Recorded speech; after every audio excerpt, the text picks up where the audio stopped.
বউটা যে আমার, আহা ভাবতেই কত ভাল লাগে। আচ্ছা মিনার আপা, আপনারা কিছু বলছেন না যে? আমার মেয়েকে কি পছন্দ হয় নাই? এই পরীকে কার না পছন্দ হবে। আর হ্যাঁ, আপনাদের একটা কথা বলি, মিনারা হচ্ছে আমার আম্মুর নাম। ওদিকে আম্মু বলছে পছন্দ হবে না কেন? এরকম রূপবতী মেয়েকে পছন্দ না হবার কোনো কারণই নেই। আম্মু আমাকে উদ্দেশ্য করে বলে, কি রে, তোর পছন্দ হয়েছে? তুমি আমার মা, আর তোমার পছন্দই আমার পছন্দ। একটু ভাব নিয়ে বললাম, কারণ একটা মেয়ে যখন জানতে পারে যে একটা ছেলে তাকে অনেক ভালোবাসে, তার প্রতি দুর্বল, তখন মেয়েটা ছেলেটাকে পাত্তাই দেয় না। আলহামদুলিল্লাহ মিনার আপা, আপনার ছেলে যখন রাজি তখন বিয়ের দিন তারিখটা পাকা করে ফেলা যায়। অবশ্যই, আসছে শুক্রবারেই তাহলে পবিত্র কাজটা করা উচিত, যদি আপনাদের কোনো সমস্যা না থাকে। আরে না আপা, কোনো সমস্যা নাই। তাহলে আসছে শুক্রবারই বিয়ে। আহা, আমার এত ভালো লাগে কেন? আমার ক্রাশ আমার বউ হবে, বাহ, ভাবতেই কেমন যেন লাগে। আচ্ছা, তাহলে আলিফাকে নিয়ে ভিতরে যান। ওরা ভিতরে যাওয়ার পর আম্মু আমাকে বলে, কি রে, তখন ওইভাবে হাঁ করে তাকিয়েছিলি কেন? বলছিলাম না ও অনেক রূপবতী? তুই তো শুধু জাদুঘরের মেয়েকে নিয়েই পড়েছিলি। আরে আম্মা, এই সেই জাদুঘরের পরী, যাকে প্রথম দেখেই প্রেমে পড়ে গেছি। আর তুমি তার সাথে আমার বিয়ে ঠিক করছো। তুমি খুব ভালো মা, সেরা মা। আই লাভ ইউ আম্মা। হয়েছে, আর ঢং করতে হবে না। অতপর সবকিছু ঠিক হওয়ার পর আমরা আমাদের বাসায় ফিরলাম। ফিরেই বন্ধুদের কল দিলাম মেসেঞ্জার গ্রুপে। আর হ্যাঁ, আমার বন্ধুদের নাম হলো সজীব, বাপ্পি, তন্ময়, বসর, নূরনবী, আরও অনেকেই। কিরে চাস্তো, কি খবর তোর? খুব ভালো চাস তো? সুখবর আছে তোদের জন্য। কি সুখবর আছে? বল দেখি শুনি। শুক্রবার আমার বিয়ে, আর সেটা আমার ক্রাশের সাথে। কি বলিস রে, তোর বিয়ে আবার ক্রাশের সাথে? কখন কি হলো জানতেই পারলাম না। সব জানতে পারবি কাল সকালে। সবাই বসুন্ধরা শপিং কমপ্লেক্সে চলে আসবি, ওইখানে সব বলবো ও কেনাকাটা করব। ওকে ঠিক আছে। পরদিন সকালে বসুন্ধরা শপিং কমপ্লেক্সে গিয়ে ওদের সবাইকে নিয়ে কেনাকাটা শেষ করে রেস্টুরেন্টে খেতে বসে পুরো ঘটনাটা বললাম। ওরা শোনার পর, কস কি, এ তো পুরো সিনেমাটিক কাহিনী, রূপকথার গল্পের মতো। হ্যাঁ তা বলতে পারিস। আচ্ছা শোন, তোরা সবাই কাল সময় মতো চলে আসবি। তোদের ছাড়া আমি বিয়ে করতে যাব না। আমরা সবাই চলে আসবো। এখন তাহলে তুই বাসায় যা। ওদের বিদায় জানিয়ে বাসায় চলে আসলাম। তারপর ফ্রেশ হয়ে ডিনার করে দিলাম এক ঘুম। আর এই ঘুমেই রাত শেষ। ফ্রেশ হয়ে নাস্তা করতে আয়। ফ্রেশ হয়ে নাস্তা করে রুমে চলে আসলাম। বিয়ের সময় হয়ে আসছে, বন্ধুরা সবাই চলে আসছে। কিরে, গোসল করে রেডি হ তাড়াতাড়ি। গোসল করে রেডি হয়ে সবাই মিলে রওনা দিলাম। 30 মিনিট লাগলো পৌঁছতে। সবাই বিয়ের গেট ধরছে। এখন ওদের আবদার পুরা করে বিয়ের পিঁড়িতে বসতে যেতে হবে। অবশেষে বিয়ে করে বাসায় বউ নিয়ে আসলাম। আম্মু আমাদের বরণ করে নিল। তারপর আম্মুকে আমরা সালাম করে বাসর রুমে ঢুকবো। ঠিক ওইখানেও গেট ধরছে আবার ওদের আবদার পূরণ করে বউকে রুমে রেখে ছাদে গেলাম বন্ধুদের সাথে একটু বুদ্ধি পরামর্শ করতে। কিরে চাস্তো, এত সময় লাগে বউয়ের কাছ থেকে আসতে? আরে শালা তো পারছে না ওর বউয়ের কোলে গিয়ে উঠতে। তোরা মজা নিচ্ছিস, ওকে নে মজা। তোদের বিয়েতে আমিও মজা নিব। আরে ভাতিজা রাগ করো কেন? আজকে তো একটু মজা করবো আমরা। জামাল পুইয়া রে, তাহলে তুই আমার আগে বিয়েটা করে ফেললি? বছরকে উদ্দেশ্য করে, তো কি তোর মতো বুড়ো হয়ে বিয়ে করার ইচ্ছা প্রকাশ করবো নাকি? তোরা নিজেদের মধ্যে ঝগড়া করিস না তো। আমাদের সবার উচিত মেয়েদিকে এখন শুভেচ্ছা জানিয়ে ওর বউয়ের কাছে পাঠানো। ঠিক বলেছিস তুই। তোরা সবাই আমার জন্য দোয়া কর। ওইদিকে আম্মু ডাকছে। এই হারামজাদা, বউ একা বসে আছে, তুই তাড়াতাড়ি রুমে যা। এই রে, অনেক সময় হলো, এবার আসি আমি, শুভ কাজটা সারতে হবে। যা, আর মনে করে বিড়ালটা মারতে ভুলিস না। আরে না কাকা, বিড়ালটাই আগে মারবো, তোরা দোয়া কর, আমি গেলাম। এই বলে আমি বাসর রুমে ঢুকলাম। আমার বুকের হার্টবিট ফাস্ট হয়ে গেছে, পা আর চলছে না। বউ আমার লম্বা ঘোমটা টেনে বসে আছে। আহা কি সুন্দরী বউ আমার। রূপের মায়ায় আমি যে ঘায়েল হয়ে যাচ্ছি। রুমের লাইটটা অফ করে ক্যান্ডেল লাইট জ্বালিয়ে দিলাম। এ কি শুনেছি, বাসরাতে বউ স্বামীর পা ছুঁয়ে সালাম করে, কিন্তু আলিফা যে করছে না। ও ও যে আমার সিনিয়র, এই জন্যই সালাম করতে হয়তো লজ্জা পাচ্ছে। ইস, আমার লজ্জাবতী বউটারে। না আর দেরি করে লাভ নেই, এখন যাওয়া যাক বউয়ের কাছে। অবশেষে এক বুক সাহস নিয়ে বিড়াল মারার কথা মাথায় রেখে আস্তে আস্তে ওর কাছে গিয়ে বসলাম। যেমনি ঘোমটাটা সরাতে যাব, ঠিক ওই মুহূর্তে আমার হাতটি এক ঝটকায় আমার হাতটি ছাড়িয়ে দিয়ে নিজেই ঘোমটাটা সরিয়ে ফেললো। আহ কি অপরূপ সুন্দরী আমার বউ, যেন পরীর দেশের রানী। চোখে কাজল, বাঁকা দাঁত, ঠোঁটের নিচের তিল, দীঘল কালো ঘন কেশ। উফ, একদম রূপকথা রাজকন্যা। ওদিকে ঘোমটা সরিয়ে ও বলছে, এতক্ষণ ঘোমটা দিয়ে বসে থেকে আমার অস্বস্তি বোধ হচ্ছে। ওর হাতটি ধরতে গেছি, ঠিক তখনই, একদম ধরবি না আমাকে। কি বলছো এসব? স্বামী তার বউয়ের হাত ধরবে না তো কে ধরবে? আর তাছাড়া আমি তোমার স্বামী, তুমি আমাকে তুই করে বলছো কেন? কিসের স্বামী? কে স্বামী? ওর কথা শুনে হতভম্ব হয়ে গেলাম। কি বলো এসব? আমি তোমার স্বামী, আজই তো আমাদের বিয়ে হলো। সরি, আমি তোকে আমার স্বামী মানতে পারবো না। তোমার মাথা কি ঠিক আছে নাকি পুড়াই গেছে? হ্যাঁ, এসব কি বলতেছো? মজা করতেছো আমার সাথে? আরে শোন, তোর মতো ছেলের সাথে আমার মজা করতে হবে নাকি? বুঝছি, তুমি আমাকে বোকা বানাচ্ছ। তোর মতো ছেলেকে আমি বোকা বানানোর মতো সময় আমার কাছে নাই। আর আয়নাতে নিজের চেহারাটা কোনোদিন দেখেছিস? হ্যাঁ, একদম গেও ভূত, খ্যাত, কাল্লা, চামচিকা। কি আছে হ্যাঁ আমার স্বামী হবার মতো? কোনো যোগ্যতা নাই তোর মাঝে। ওর কথাগুলো শুনে স্তব্ধ হয়ে গেলাম। কোনো বউ কখনো তার নিজের স্বামীকে এইভাবে আঘাত দিয়ে কথা বলে না। ওর কথা শুনে আজ অনেক খারাপ লাগছে, কেননা আমার জন্মদাত্রী মা আমাকে কখনো এভাবে বলা দূরে থাক, কালো অবধি বলেনি। আচ্ছা মানলাম আমি অসুন্দর কালো, এটাকে আমি নিজে হয়েছি, এমন তো আমাকে ওই সৃষ্টিকর্তা ভালোবেসে বানিয়েছে। অনেক খারাপ লাগছে, কান্না পাচ্ছে, তবুও এক ফোঁটা জল বের হতে দিচ্ছি না। নিজেকে শক্ত করে ওরে বললাম, আচ্ছা আমি কালো, গেও, ভূত, খ্যাত, চামচিকা, এটাই কি তুমি দেখতেছো? একটিবার আমার ভিতরের ভালোবাসা দেখবে না? তোর ভালোবাসার গুল্লি মারি আমি, তুই আমাকে আপনি করে বলবি? আচ্ছা বলবো। আপনি জানেন, আমি না আপনাকে প্রথম দেখাতেই ভালোবেসে ফেলছি। সেদিন জাদুঘরে দেখার পর থেকে আমি আপনার জন্য পাগল। দয়া করে আপনি আমার ভালোবাসাটা বোঝার চেষ্টা করুন। আমি আপনার জন্য আমাকে চেঞ্জ করে ফেলবো, তবু আপনি আমাকে কষ্ট দিয়েন না। জীবনের প্রথম কাউকে এতটা ভালোবেসেছি আমি। আপনি আর আমাকে আঘাত করে কথা বলবেন না। আমার ভালোবাসাটা মেনে নেন আপনি। আপনি যা বলবেন আমি তাই করব। আমি আমার লাইফটাকে স্যাক্রিফাইস করে দিব দরকার লাগলে, তবুও আপনি আমাকে স্বামীর অধিকার থেকে বঞ্চিত করবেন না। সরি, আমি তোকে মানতে পারবো না। কারণ হচ্ছে আমি একজনকে ভালোবাসি। আমাদের 3 বছরের সম্পর্ক, আর ও ডাক্তার। তোর মতো সামান্য মেরিন ইঞ্জিনিয়ারিং পড়া ছাত্র না, তাও আবার আমার জুনিয়র। তোরে আমি মানতে পারবো না। ওর সম্পর্কের কথা শুনে আর নিজেকে ঠিক রাখতে পারলাম না। চোখের কোণে পানি বেয়ে বেয়ে পড়তেছে। চোখ মুছে কান্নাজড়িত কণ্ঠে ওকে বললাম, আচ্ছা আপনার সম্পর্ক আছে, তাহলে এই কথা আগে কেন বলেননি? আমি কি দোষ করেছিলাম? কেন আমার জীবনটা শেষ করে দিলেন আমাকে? আমারও তো আর 10টা ছেলের মতো বিয়ে করে বউকে নিয়ে সুখের সংসার করার স্বপ্ন ছিল। কেন আপনি আমার সাথে এমন করলেন? আমার কোনো দোষ নেই। আমি কেন তোর মতো ছেলেকে স্বেচ্ছায় বিয়ে করতে যাব?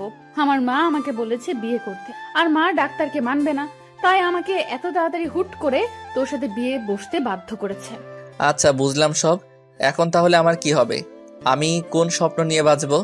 তোর কি হবে সেটা তো আমি জানি না, সেটা তুই জানিস কি করবি।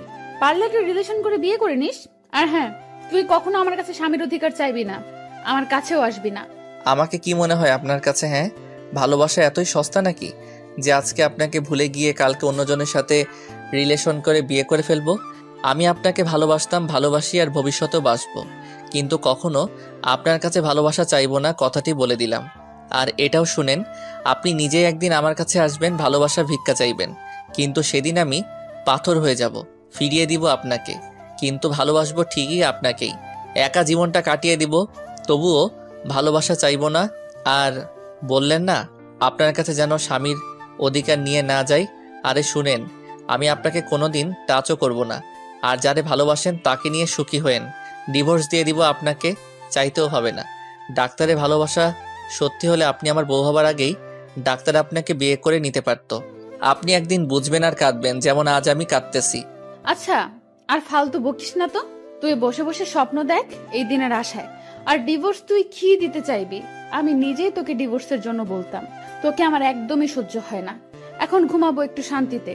তুই আবার কোনো সুযোগ নিতে আসবি না। আমাকে টাচ করলে তোর আম্মুকে তোর নামে মিথ্যা অপবাদ দিব। ওকে যান, আপনি ঘুমান, আর আপনি নিশ্চিন্তে থাকেন, আপনাকে একটি ফুলের টোকাও দেয়া হবে না। আমি কিভাবে ঘুমাবো যদি তুই আমার সাথে একই খাটে ঘুমাতে চাস? আপনার সাথে আমি ঘুমাবো, পাগল হইনি আমি, বুঝছেন? আপনি খাটে ঘুমান, আমি সোফায় ঘুমাবো, নিচে ডাইনিং রুমে। না, নিচে ডাইনিং রুমে না, তাহলে সবাই সন্দেহ করতে পারে। আজব, তাহলে আমি কোথায় ঘুমাবো? তুই এই রুমেই বালিশ নিয়ে ফ্লোরে ঘুমাবি। আচ্ছা আপনি ঘুমান নির্ভয়ে। ওকে, তুইও ঘুমা। শুভরাত্রি। শুভরাত্রি বলেই উনি ঘুমিয়ে গেল। কচু রাত্রি। আমার সবাই বিয়ের প্রথম রাতে বউয়ের ভালোবাসা উপভোগ করে, আর আমার কিনা ডিভোর্সের কথা শুনতে হয়। কত স্বপ্ন ছিল এই বাসর রাতকে নিয়ে আর হয়ে গেল কি, এটাই আমার কপাল।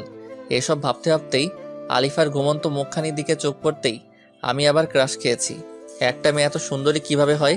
এত সুন্দরী একটি মেয়ের মনটা এত কুৎসিত কেন? আমার একটু বুঝে না। আমি যে ওরে অনেক বেশি ভালোবাসি, কি করে ওরে ভুলবো? ভুলতে যে হবেই। ওর মুখের উপর চুলকুলি চলে এসেছে, সরিয়ে দিব কি করে? আমি যে কথা দিয়েছি ওরে কখনো টাচ করব না, এসব ভাবতে ভাবতেই কখন যে ঘুমিয়ে পড়েছি, আর কখন রাতের অন্ধকার কেটে গিয়ে দিনের আলো ফুটে উঠেছে নিজেও জানি না। আম্মুর ডাকে ঘুম ভাঙে। বৌমা, ও বৌমা, সকাল হয়েছে। এবার ঘুম থেকে উঠে ফ্রেশ হয়ে মেহেদিকে সাথে নিয়ে নাস্তা করতে আসো। মা আপনি যান, আমরা ফ্রেশ হয়ে আসতেছি। মায়ের সাথে কি সুন্দর করে কথা বললো, আর আমার সাথে কুত্তার মতো ব্যবহার করে। ওই গেও ভূত, ঘুম থেকে উঠে ফ্রেশ হয়ে নাস্তা করতে চল। জি উঠছি।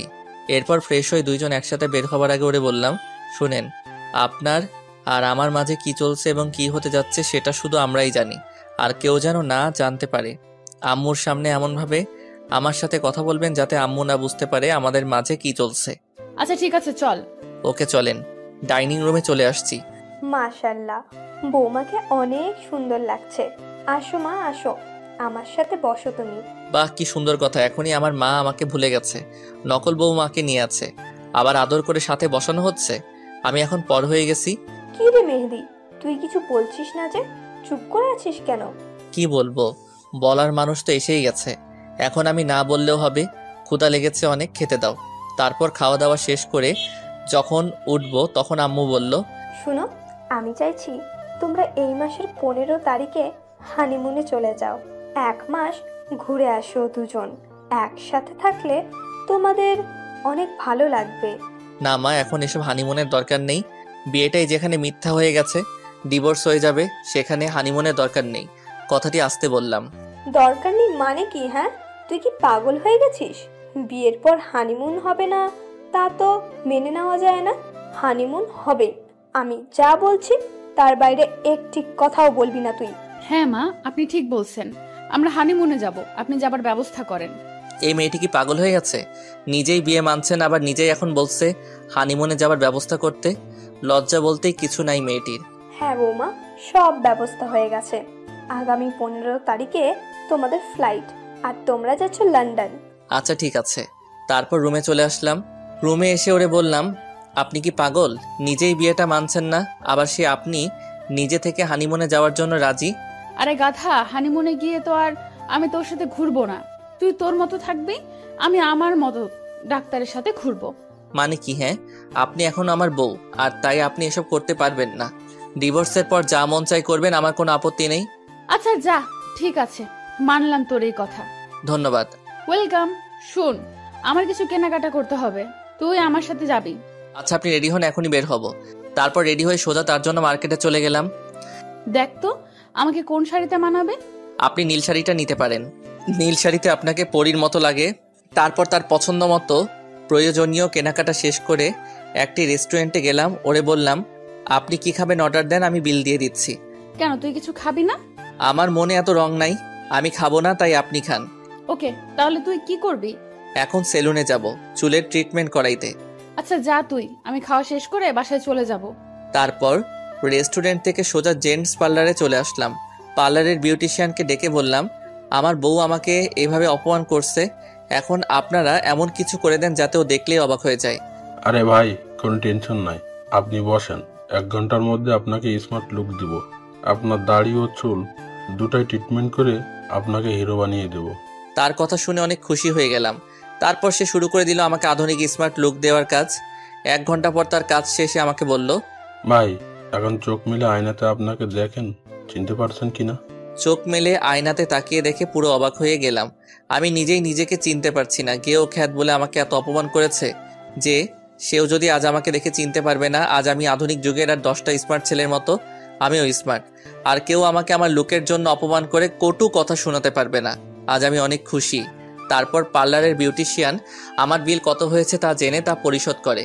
তার সাথে তাকে 500 টাকা বকশিশ দিয়ে আমি পার্লার ত্যাগ করলাম। রাস্তায় যাওয়ার সময় নোটিশ করলাম কয়েকটি মেয়ে আমার দিকে তাকিয়েছিল। এর মানে আমি এখন আর আগের মেহেদি নাই, এখন আমি এক নতুন মেহেদি, যাকে কেউ কখনো বাজে লোকের জন্য অপমান করতে পারবে না। ভাবনার ছেদ পড়ল বাসার সামনে এসে। এবার আমি নিজের মনোভাবকে চেঞ্জ করে বাসায় প্রবেশ করে রুমের দরজায় নক দিলাম। আর 2বার নক দেওয়ার পর আম্মুর আদেশে আলিফা দরজা খুলতে আসে। দরজা খুলে অবাক দৃষ্টিতে আমার দিকে তাকিয়ে রইল আলিফা। তুই মেহেদি না? তোর একই পরিবর্তন চিনতেই পারছি না। খ্যাত থেকে স্মার্ট হয়ে গেলি কেমনে? তোর দিক থেকে তো চোখ সরাতেই পারছি না। আপনার চোখ সরাতে হবে না, আমি সরে যাচ্ছি। সরেন, আমাকে ভিতরে ঢুকতে দেন। আচ্ছা ভেতরে আয়।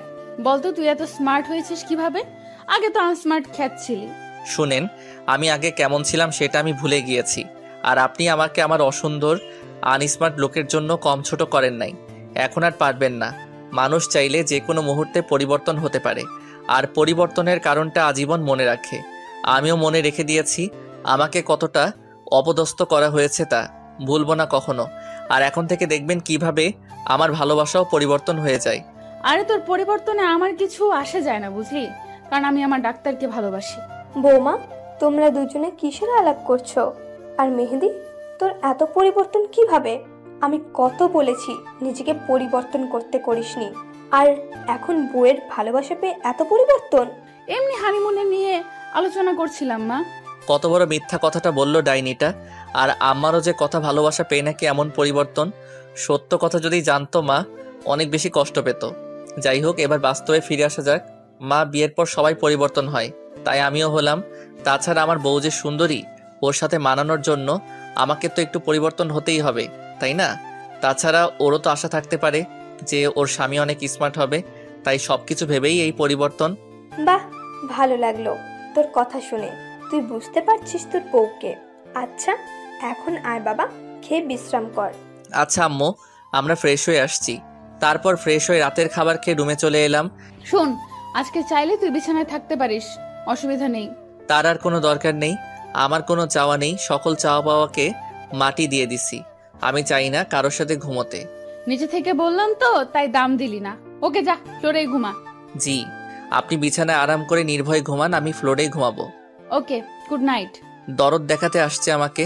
চাই না কেউ আমার প্রতি দরদ দেখাক। নিজে তো আরাম করে ঘুমাচ্ছে, কষ্ট হচ্ছে আমার। নিজের বাড়ি আর নিজের কিনা বিছানা রেখে ফ্লোরে ঘুমাতে হয়। একেই বলে কপালের নাম গোপাল। যাই হোক, ঘুমিয়ে পড়ি। সকালবেলায় এই মেহেদি, ঘুম থেকে উঠবি না, সকাল হয়ে গেছে তো।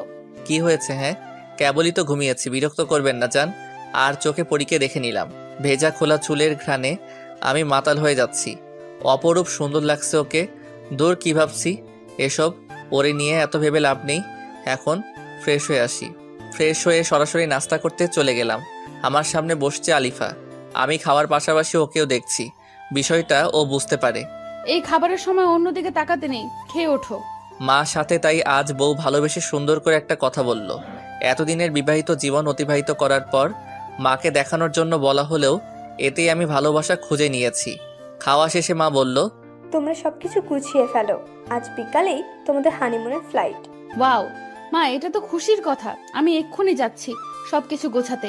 এই তুমিও আসো, আমাকে হেল্প করবে। আমাকে উদ্দেশ্য করে বলল কথাটা। আচ্ছা চলো। মনে মনে ভাবছি বউটা এত ভালো হলো কেমনে। আজ ওর কথাতে শুধু ভালোবাসা লেগে আছে। যাই হোক, আমাদের সবকিছু গোছানো শেষ। আমরা এখন রেডি বের হব। আমাদের সাথে আম্মু যাবে, আমাদের এয়ারপোর্ট পর্যন্ত দিয়ে আসবে, সাথে ফ্রেন্ডরাও আছে। অবশেষে 1 ঘন্টা পর আমরা এয়ারপোর্টে এসে পৌঁছালাম।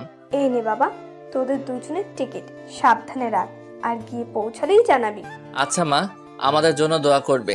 সাবধানে যাস, আর কোন দরকার পড়লে জানাতে ভুলবি না। আর হানিমুন থেকে আসার সময় সুখবরটাও নিয়ে আসবি। আচ্ছা, তোমরা সবাই ভালো থাকো। আর মা, তুমি নিজের প্রতি খেয়াল রাখবে, ঠিক মতো ওষুধগুলো খাবে। কোনো কিছু দরকার হলে আমার বন্ধুদের বলবে। আর শোন বন্ধু, তোরাও ভালো থাকিস আর দোয়া করিস। এই বলে সবার কাছ থেকে বিদায় নিয়ে আমরা দুজন প্লেনে আমাদের সিটে গিয়ে বসলাম। আজ তোমাকে অনেক সুন্দর লাগছে। সবাই হা করে তাকিয়ে আছে, আমার দেখে সহ্য হচ্ছে না। তুমি জানলার পাশে এসে বসো। হুট করে আমার প্রতি এত প্রেম কোথা থেকে আসলো? আর ওরা তাকালেই আপনার কি? আপনি তো আমাকে মানেন না আপনার স্বামী হিসেবে। এটা বুঝবে না তুমি। একটা মেয়ে একটা ছেলেকে ভালো না বাসলেও সেই ছেলের সাথে অন্য কাউকে সহ্য করতে পারে না। আর হ্যাঁ, তুমি এখন থেকে আমাকে আর আপনি করে না, তুমি করে বলবে, না হলে সবাই ভাববে আমাদের মাঝে কোনো ঝামেলা আছে। আচ্ছা ঠিক আছে, আপনি যা বলেন তাই হবে। আপনি যা বলেন মানে কি? হ্যাঁ, তুমি বলবা। ওকে, তুমি যা বলো। তারপর প্লেন উঠতে শুরু করলো। এদিকে এক সুন্দরী এয়ার হোস্টেস এসে আমাকে বলল, এই যে শোনেন, আপনি তো মেহেদি, আর উনি আপনার স্ত্রী আলিফা সোহাব। হ্যাঁ, কি বলবেন বলেন। আলিফাকে দেখিয়ে সুন্দর করে বললাম, আলিফা তো জ্বলে পড়ে মরছে, আমার অনেক ভালো লাগছে। জি, আপনাদের সিট বেল্ট লাগান।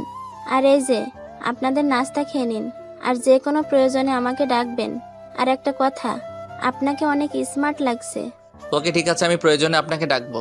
এদিকে বউ তো জ্বলতেছে আগুনের মতো।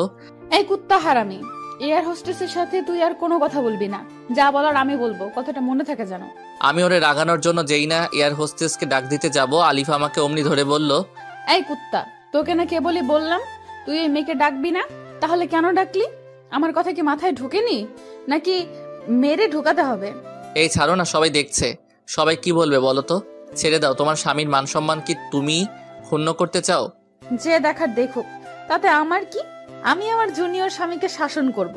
কার কি? হ্যাঁ, একদম চুপচাপ থাকবে। কারোর সাথে কথা বলে তো দূরে থাক, তাকাবেও না। আচ্ছা, জো হুকুম মহারানী। আমি আর কারো দিকে তাকাবো না, শুধু আমার এই পরীর দিকে অপলক দৃষ্টিতে তাকিয়ে থাকবো, আর তোমার রূপের মুগ্ধতায় নিজেকে ডুবিয়ে নিব। এই যাও তো দুষ্টু, এভাবে বলবেন, আমার লজ্জা লাগে, আর পরে তোমার প্রেমে পড়ে যাব। ওর হাতটি ধরে বললাম, সমস্যা নাই তো, স্বামীর প্রেমে তো স্ত্রী পড়বে। কিন্তু আমি যে ডাক্তারকে ভালোবাসি, ওরে ভুলতে পারবো না আমি। আমি তোমাকে এত বেশি ভালোবাসা দিব যে তুমি ডাক্তারকে ভুলে গিয়ে আমার ভালোবাসায় ডুব দিতে চাইবে। আচ্ছা দুষ্টু, এখন চুপচাপ করে বসো। এয়ার হোস্টেস আপু, দয়া করে একটু এদিকে আসবেন। জি ম্যাম, বলুন। আপনি এখন থেকে যা কথা বলার আমার সাথে বলবেন, আমার স্বামীর সাথে কোনো কথা বলতে হবে না। কিন্তু ম্যাম। কোনো কিন্তু নেই, আমি যা বলছি তাই করবেন। কথাটা ভালো করে মাথায় ঢুকিয়ে নেই। আচ্ছা ম্যাম, ঠিক আছে। তুমি এভাবে না বললেও পারতে। আমি কিভাবে বলবো না বলবো সেটা তোমার বলে দিতে হবে না। চুপ করে বসে থাকো আমার দিকে তাকিয়ে। আচ্ছা, ব্যাপারটা বুঝছি না, ও কি প্রেমে পড়লো আমার? হঠাৎ করে এত ভালোবাসা কেন দেখাচ্ছে? যাই হোক, আমি এত কিছু ভাবতে পারবো না, বরং ওর দিকে তাকিয়ে ওর রূপের মুগ্ধতায় ডুবে যাই। অতঃপর 3 ঘন্টা শেষে প্লেন অবতরণ করলো। এই আমার হাত ধরে নিয়ে নামো তো। একা একা চলে যাচ্ছে বউকে রেখে, কত বড় কলিজা। আচ্ছা আসো। তারপর আমরা এয়ারপোর্ট থেকে ট্যাক্সি নিয়ে সোজা বালির রিসর্টের কাছাকাছি একটি হোটেলে গিয়ে উঠি। হোটেলটি খুব নিরিবিলি জায়গায়, সমুদ্রের সাথে, তাই বারান্দা থেকে সমুদ্রের ভিউটা উপভোগ করা যায়। আমাদের পৌঁছাতে সন্ধ্যা হয়ে গেছে, তাই আর আজ সমুদ্র সৈকতে যাইনি। এসেই বাসায় ফোন দিয়ে আম্মুকে ও বন্ধুদের জানিয়ে বারান্দায় বসে সমুদ্রের তীরে আশ্রয় পড়া ঢেউ আর সমুদ্রের ভিউটা উপভোগ করছি। এমত অবস্থায়, এই আর কতক্ষণ বসে বসে থাকবো? আসো, ডিনার করে এসে গল্প করব। ওকে চলো। তারপর দুজন একসাথে হাতে হাত মিলিয়ে চলে গেলাম ডিনার করতে। ডিনার শেষ করে দুজন 2 কাপ কফি নিয়ে বারান্দায় বসে সমুদ্রের মনোরম পরিবেশটা উপভোগ করতেছি। দেখছো সমুদ্র কত সুন্দর? কালকে আমরা ব্রেকফাস্ট করেই সৈকতে চলে যাব। আচ্ছা বউ, যাব। তোমাকে অনেক সুন্দর লাগছে। তোমার চোখের ল্যাপটানো কাজল, দীঘল কালো কেশ, ঠোঁটের নিচের তিল আমাকে কিল করে নিচ্ছে। তোমার চুলের ঘ্রাণে আমি মাতাল হয়ে যাচ্ছি। আমার ইচ্ছে করছে আজ তোমার মাঝে ডুবে যেতে। ইস, এভাবে বলিও না। আসো, আজ তোমাকে আমি আমার করে নিব। আজ আমার খুব ভালো লাগছে। আজ আমি আমার বউয়ের ভালোবাসা একদম কাছ থেকে উপভোগ করব। তারপর সোজা চলে গেলাম বেডরুমে। আসো, কাছে আসো। মাতাল হয়ে ওর নেশায় ডুবে যাওয়ার জন্য কাছে চলে গেলাম, একদম কাছে। ওর নিঃশ্বাস আমার মুখে আর আমার নিঃশ্বাস ও মুখের উপর পড়ছে। এই সরো, কিচ্ছু হবে না। আমার পাশে চুপ করে ঘুমিয়ে পড়বে, কোনো দুষ্টুমি নয়। দ্যাট ভাল লাগে না। এই সময় কেউ এমন কথা বলে? নিজেই বললো ওর করে নিবে, এখন আবার নিজেই বলে কিনা কিছু হবে না। এটা কেমন ভালোবাসা? ধ্যাত, ভাল লাগে না। ঘুমিয়ে পড়ি, যা হবার কাল হবে। সকালে ওর চিমটি খেয়ে ঘুম শেষ। এই উঠো, ফ্রেশ হয়ে নাস্তা করে বিচে যাব। আচ্ছা আমি আসছি ফ্রেশ হয়ে। আর এত জোরে কেউ চিমটি দেয় নাকি? অনেক লাগছে। এইটুকুতেই লাগছে, আর ব্যথা অপেক্ষা করতেছে। জাস্ট ওয়েট মেহেদি, ওয়েট। কি বিড়বিড় করতেছো? কিছু না, ফ্রেশ হয়ে আসো। ফ্রেশ হয়ে নাস্তা করে দুজনে বালির একটি কফি শপে গেলাম। এখানে অনেক ভালো কফি পাওয়া যায়, যা বিশ্বের সেরা মানের কফি, এবং এখান থেকে এগুলো সাপ্লাই দেওয়া হয়। আর এই কফি এক জাতের পচা মাছের থেকে বানানো হয়। এটি শুনে আমার আর কফি খেতে ইচ্ছে করছে না, তবু এখানে আসছি, আর এখানে নামকরা কফি না খাইলে তো হবে না। তারপর দুজনে কফি খেয়ে বিচের দিকে রওনা দিলাম। দেখছো বিচটা কত সুন্দর? পানি একদম ফ্রেশ, নিচের বালি দেখা যাচ্ছে, এত পরিষ্কার। এই চলো না একটু দুজনে ভিজে গোসল করে যাই। না, এখানে না, এখানে সবচেয়ে আকর্ষণীয় পিঙ্ক বিচে গিয়ে ভিজবো। আচ্ছা চলো তাহলে আমরা পিঙ্ক বিচেই যাই। তারপর আমরা একটি স্পিড বোটে করে পিঙ্ক বিচে গেলাম। ওয়াও, জোস, কত সুন্দর বিচ, একদম পিঙ্ক। আর এই জন্য এই বিচের নাম পিঙ্ক বিচ। ওকে চলো, সুইম কস্টিউম পরে আমরা সাঁতার কাটবো। ওকে। তারপর দুজনে সুইম কস্টিউম পরে পানিতে নেমে পড়লাম। অনেক ভালো লাগছে আমার আজকে। এই চলো না আমরা এই পাশে যাই, এই পাশে মানুষ আছে, ওই পাশে কেউ নেই। নিশ্চয়ই ওই পাশের পানি আরো বেশি পরিষ্কার। আচ্ছা চলো, আমরাই শুধু, আর কেউ নাই এখানে। সাগরের উত্তাল ঢেউ আশ্রে পড়েছে বিচে, ভিউটা জোস, আর সাথে সুন্দরী বউ, সব মিলিয়ে নিজেকে সিনেমার হিরো মনে হচ্ছে। এই, আমি একটু ঝিনুক কুড়াবো, আমার অনেক শখ এটি। আচ্ছা যাও। আমি সাঁতার কাটতে লাগলাম। থাকতে থাকতেই হুট করে একটি বড় ঢেউ এসে আমাকে ভাসিয়ে নিয়ে তীরে ফেললো। তারপর আমি মাথা উঁচু করে দেখি 5 জন বখাটে গুন্ডা টাইপের লোক আমার সামনে দাঁড়িয়ে। আমি উঠে যেতে লাগলেই একজন কাঁধে হাত রেখে বলে, কোথায় যাবেন ভাই? আমার বউকে নিয়ে এখন হোটেলে ফিরবো। কেন জানি তাদের আমার সুবিধার মনে হচ্ছে না, তাই চলে যেতে চাইলাম। ভাই, আপনি মনে হয় ভুলে গেছেন, এখানে কেউ আসলে আর ফিরে যেতে পারে না। কথাটি শুনেই আমার গা শিউরে ওঠে। চুপসে যাওয়া কণ্ঠে বললাম, কি বলছেন ভাই? যেতে পারবো না? কেন আসছি? যখন তখন যেতেও পারবো। সিগারেটে জোরে টান দিয়ে আমার মুখে ধোয়া ফু দিয়ে বলল, এই বিষ পিঙ্ক বিষ হলেও আজ তোর জন্য এই বিষ ডেড বিষ। বুঝতে আর দেরি হলো না, এরা গুন্ডা আমাকে ফেলে হয়তো আমার বউকে নিয়ে চলে যাবে। আমি এদিক ওদিক তাকিয়ে দেখি আলিফা কোথাও নেই। আমি অনেক ভয় পেয়ে যাই। আমি পালানোর চেষ্টা করার আগেই হায়নার দল আমার উপরে ঝাঁপিয়ে পড়ল। প্রাণপণে চেষ্টা করলাম নিজেকে বাঁচানোর জন্য, কিন্তু পেরে উঠলাম না 5 জনের সাথে। অনেকক্ষণ মারার পর তারা ভাবছে আমি মারা গিয়েছি, তাই বখাটে গুন্ডাদের লিডার করে যেন ফোন দিয়ে আসতে বলল। কিছুক্ষণ পর আমি যা দেখলাম তা দেখার জন্য আমি মোটেও প্রস্তুত ছিলাম না। দেখলাম আলিফা একটি লোকের সাথে হাসতে হাসতে এই গুন্ডাদের কাছে আসলো। লোকটি আর কেউ না, আলিফার প্রেমিক ডাক্তার নিলয়। কাজ খতম হয়েছে? হ্যাঁ বস, আপনি যেভাবে বলেছেন সেভাবেই করেছি। আহারে বেচারা, কি ভয়ঙ্কর মৃত্যুটাইরে দেখতে হলো। 2 দিনের দেখানো মিথ্যা ভালোবাসায় সব ভুলে গেছিল। লাশটাকে এই সমুদ্রে ভাসিয়ে দে, আর নে তোদের পারিশ্রমিক। এসব কি দেখছি, কি শুনলাম আমি? আমার ভালোবাসায় আমার মৃত্যুর কারণ? আমি কি দোষ করেছিলাম? শুধু ভালোবেসেছিলাম। আমি তো নিজেই ওর লাইফ থেকে সরে যেতে চেয়েছি, আর ও কিনা আমাকে এভাবে মিথ্যা ভালোবাসার লোভ দেখিয়ে এভাবে পৃথিবী থেকে সরিয়ে দিচ্ছে। এত নিষ্ঠুর হয় কিভাবে একটা মানুষ? চলে গেল ওরা 2 জন, আর বকাটেরা আমাকে জোরে জোরে লাঠি দিয়ে আঘাত করে আমাকে ভাসিয়ে দিল। তারপর আমার আর কিছু মনে নাই। তারপর হঠাৎ একদিন আমার জ্ঞান ফিরে আসে, আর নিজেকে একটা চারকোনা দেয়ালের মাঝে আবিষ্কার করি। কিন্তু আমি এখানে কি করে আসলাম? কে আমাকে নিয়ে আসলো এখানে? আর আমার তো বাঁচার কথা ছিল না, তাহলে আমি কিভাবে বেঁচে আছি? হয়তো কেউ আমাকে উদ্ধার করে সেবা দিয়ে বাঁচিয়েছে। আল্লাহ চাইনি আমার মৃত্যু। আমার যে ফিরতে হবে, প্রতিশোধ নিতে হবে। কিন্তু আমি তো উঠতে পারছি না। তার মানে কি আমি আর হাঁটতে পারবো না? ভাবতেই 2 চোখ বেয়ে জল গড়িয়ে পড়ছে। হঠাৎ করে একজন লোকের আগমন। মাঝবয়সী, মাঝারি উচ্চতার, দেখে মনে হচ্ছে ডাক্তার হবে। তার মানে এই ডাক্তার আমার চিকিৎসা করছে। কিছুক্ষণ পর একজন বৃদ্ধ আসলো, আর ডাক্তারকে কি যেন বলল আমি বুঝতে পারলাম না, কারণ আমি বাঙালি আর এরা তো ইন্দোনেশিয়ান, তাই তাদের কথা আমার বোধগম্য নয়। তারপর ডাক্তার কাছে এসে আমাকে ইশারা করলো উঠে বসতে, কিন্তু আমি যে উঠতে পারছি না। এত বাজেভাবে আমাকে মেরেছে ওই হায়নার দল যে আমি উঠতে পারছি না। আমার কোনো হাত পা নাড়াতে পারছি না। আমি কি কখনো সুস্থ হব না তাহলে? আর আমি কবে আমার মায়ের কাছে যাব? হয়তোবা ওই কালনাগিনী গিয়ে বলেছে আমি আর বেঁচে নেই। আমার মা কেমন আছে, কি করছে, কিছু জানার উপায় নেই। আর ওদিকে কালনাগিনী সম্ভবত ডাক্তারকে বিয়ে করে সুখের সংসার করছে। সুখ সবার কপালে থাকে না। আজ আমি বেঁচে থাকার পরও মৃত। আমার কোনো ক্ষমতা নেই হাতে। আজ আমি অসহায়। আমার ফোন, টাকা পয়সা যা ছিল সব নিয়ে নিছে। আমি কবে সুস্থ হব, আর কবেই বা মায়ের কাছে ফিরে যাব? হয়তো মা এতদিনে ছেলের মিথ্যা মৃত্যুর খবর পেয়ে ভেঙে পড়েছে, আর হয়তো মনেও নেই আমাকে। ডাক্তার তার ব্যাগ থেকে ওষুধ বের করে খাইয়ে দিয়ে বৃদ্ধ লোকটাকে কি যেন বলে চলে গেলেন। অনেক ক্ষুধা লেগেছে, কিন্তু খাবো কি করে? ইশারা দিলাম বৃদ্ধকে। বৃদ্ধ সাড়া দিল। তাকে হাত মুখের দিকে দিয়ে বোঝালাম আমার খিদে পেয়েছে। তারপর বৃদ্ধ গেলেন আর আমার জন্য খাবার নিয়ে এলেন। এগুলো কি সামুদ্রিক জলচোদ্ভিদ প্রাণী? মনে হচ্ছে কোনো রকম সিদ্ধ করা। হয়তো আমি এতদিন যাবৎ এসবই খেয়ে আসছি। তারপর বৃদ্ধ তাদের নিজস্ব ভাষায় কাউকে ডাকলেন। কিছুক্ষণ পর একটি তরুণী দেখতে সাদা বর্ণের খাটো করে এগিয়ে আসলো। বৃদ্ধের কাছ থেকে খাবারগুলি নিয়ে আমাকে খাইয়ে দিতে লাগলো। বিদঘুটে স্বাদ, বমি চলে আসার উপক্রম, তবুও আমি খেয়ে যাচ্ছি, কারণ আমাকে বাঁচতে হবে। আর বেঁচে থাকার জন্য যে খাবার আনুক আমি তাই খেয়ে নিব। পেট ভরে খেয়ে নিলাম। তারপর মেয়েটি আবার চলে গেল। এভাবে রোজ আমাকে মেয়েটি খাওয়ানোর পর চলে যায়। এর মধ্যে অনেক দিন কেটে গেল। আমি এখন দাঁড়াতে পারি, হাঁটতেও পারি। মেয়েটি আমাকে ধরে ধরে হাঁটায়। আর ইতিমধ্যে মেয়েটির নামও জানা হয়ে গেছে। মেয়েটির নাম নীরা, মুসলিম সম্প্রদায়ের মেয়ে। ইন্দোনেশিয়ার সংখ্যাগরিষ্ঠ মানুষ মুসলিম। আর বৃদ্ধ হলো এই মেয়েটির দাদা। থাকতে থাকতে এই পরিবেশের সাথে অনেকটাই মানিয়ে নিয়েছি। এখানকার ভাষাও রপ্ত করে নিয়েছি। এখন তাদের সাথে আমার ভাবের আদান প্রদান করতে কোনো সমস্যা হয় না। সন্ধ্যা গড়িয়ে রাত হলো। এখন মীরা আসবে আমাকে খাওয়াতে। আসবো ভেতরে? স্থানীয় ভাষাকে বাংলায় অনুবাদ করা হলো এখন থেকে। হ্যাঁ আসো, অনেক ক্ষুধা লাগছে, আজ পেট ভরে খাবো, আর তুমিও আমার সাথে খাবে। আচ্ছা ঠিক আছে, আপনার সাথে আজ আমিও না হয় খাবো। মেয়েটি খুবই ভদ্র, সহজ সরল, মিষ্টি ব্যবহার। এরকম মেয়ে জীবনসঙ্গী হবে সে খুবই ভাগ্যবান। আমি মেয়েটিকে আমার বোনের মতোই দেখি, আর মেয়েটিও আমাকে ভাইয়ের দৃষ্টিতে দেখে। তারপর দুজন খাওয়া দাওয়া শেষ করলাম। এখন আর এসব খাইতে আমার কোনো সমস্যা হয় না, বরং আরো ভালো লাগে। ও চলে গেল, আমিও দরজা বন্ধ করে ঘুমিয়ে পড়লাম। আজ 1 বছর যাবৎ আমি এখানে আছি। এখন আমি পুরোপুরি সুস্থ, সময় হয়েছে ফিরে যাওয়ার। আর এর মধ্যে নীরার দাদাও পৃথিবী ছেড়ে চলে গেছে। নীরার আপন বলতে কেউ নাই, তাই আমি ওরে নিয়ে দেশে ফিরে যাব, কারণ ও আমার জন্য যা করেছে তার ঋণ শোধ করা যাবে না কখনো। তাই ওকে সাথে নিয়ে ঋণের বোঝা কমাতে চাই।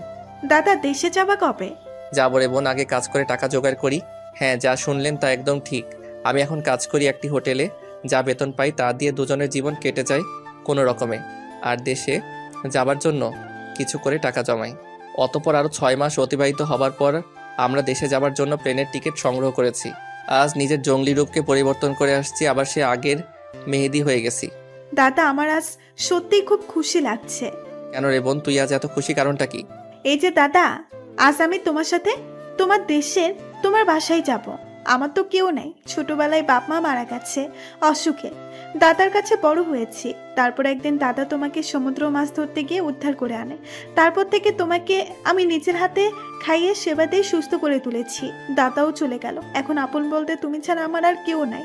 তোমার সাথে যেতে পারবো, তোমার মাকে নিজের মা করতে পারবো। মায়ের আদর তো পাওয়া হয়নি কখনো, তোমার মায়ের আদর পেয়ে সেটা ভুলে যাব। তাই আজ আমার জন্য অনেক সুখের দিন। পাগলিটা এসব বলে কেঁদে দিয়েছে, বড্ড ইমোশনাল। এই পাগলি, কাঁদছিস কেন? তোর সাথে আমি আছি না, তোকে কখনো কষ্ট পেতে দিব না। তুই যে আমাকে আমার বিপদের সময় রক্ষা করেছিস, আর আমার মা মানে তোর মা। তুই অতীতের সব কষ্ট ভুলে যাবি। আমার মা যখন সব জানবে তখন তোকে অনেক আদর করবে। চোখের পানি মুছে ফেল, আর কাঁদবি না। জানিস না তুই কাঁদলে আমার ভালো লাগে না। দাদা কোথায়? আমি কাঁদছি না তো। দেখো এই যে আমি আজ কত খুশি। এটা তো সুখের কান্না ছিল দাদা, আমি আর কাঁদবো না। এই তো লক্ষ্মী বোন আমার। আচ্ছা দাদা রেডি হও, আমিও রেডি হয়ে আসছি। তারপর 2 ভাই বোন বের হব। আচ্ছা বোন, রেডি হচ্ছি। কিছু সময় পর দাদা বের হও, দেখো তোমার বোনকে কেমন লাগছে। তোমার কিনে দেওয়া বাঙালি কাপড় পরেছি আজ। বাহ, তোকে তো আজ অনেক সুন্দর লাগছে, একদম বাঙালি। সুন্দর তো লাগবে, বোনটা যে হিরো ভাইয়ের। দাদা তোমাকে আজ নায়িকের মতো লাগছে। তাই নাকি? নায়িকা কি পাবো তাহলে? পাবে না মানে? সিরিয়াল লেগে যাবে। যে মেয়ে আমার ভাইকে পছন্দ না করবে তার চোখ নষ্ট। পছন্দ যদি করতো বোন, তাহলে কি আমার সাথে এমন দুর্ঘটনা ঘটতো? চুপ করো তো, তোমাকে না কতবার বলেছি ওইসব আর মনে আনবে না। আল্লাহ যা করে ভালোর জন্যই করে। এমন দুর্ঘটনা না ঘটলে তুমি তো তার মনটা বুঝতে পারতে না। আর সব থেকে বড় কথা, আমি দাদাকে পেতাম না, তাই যা হবার হয়েছে তা ভুলে যাও। আচ্ছা বোন, আমি ভুলে গেলাম। এখন চল আমরা বের হই। ওকে দাদা চলো। তারপর আমরা এয়ারপোর্টে এসে আমাদের ফ্লাইটের প্লেনে গিয়ে উঠি। অতঃপর 3 ঘন্টার যাত্রা শেষে প্রিয় জন্মভূমিতে প্লেন অবতরণ করলো। 1.5 বছর পর আজ দেশের মাটিতে পা রাখলাম। আজ আমার চেয়ে খুশি হবার মতো আর কেউ নাই। তারপর ট্যাক্সি নিয়ে সোজা বাড়ির উদ্দেশ্যে রওনা দিলাম। দাদা তোমাদের দেশ তো অনেক সুন্দর, চারিদিকে সবুজের সমারোহ, কি সুন্দর লাগছে। তোমাদের দেশ মানে কি? বলো, আমাদের দেশ। ও সরি দাদা, আমাদের দেশ। রাগ করবে না, ভুলে বলে ফেলছি। আচ্ছা, সবকিছুই কেমন যেন পরিবর্তন হয়ে গেছে। 1.5 বছরে অনেক উন্নত হয়ে গেছে আমাদের দেশের। আর কতক্ষণ লাগবে বাসায় যেতে দাদা? এই তো আর 10 মিনিট। অবশেষে আমি আমার বাসার সামনে। বাসাটা একদম নিস্তব্ধ হয়ে আছে আমার অভাবে। দরজাতে নক করবো কি বোন আমাকে দেখে কি চিনতে পারবে? না জানি আমাকে ভুলে গেছে। দরজা খুলে হয়তো চোখের ভুল ভেবে আবার লাগিয়ে দিবে, না হয় ভূত ভেবে চিৎকার করে উঠবে। আরে দাদা কিচ্ছু হবে না, আল্লাহ ভরসা। তুমি নক করেই দেখো। সব ভাবনা ছেড়ে ফেলে নক করলাম। দরজা খুলে দেখতে আমি অবাক, মনে হলো সামনে আলিফা দাঁড়িয়ে ছিল। তাহলে আবার কোথায় চলে গেল? আমি ভুল দেখছি হয়তো। দরজার সামনে দাঁড়িয়ে আছে আমার জননী। চেহারার একই হাল, চেনা যাচ্ছে না। পাগলদের মতো হয়ে গেছে। মা আমাকে দেখে বলে, কে? দেখতে তো মেহেদির মতোই লাগছে। কে তুমি বাবা? যা বলেছিলাম তাই হলো। মা আমাকে চিনতে পারছেন না। অবশ্য না চিনতে পারাটাই স্বাভাবিক, কারণ সকলের কাছে আজ আমি মৃত। মা, আমি তোমার ছেলে মেহেদি। আমার ছেলে?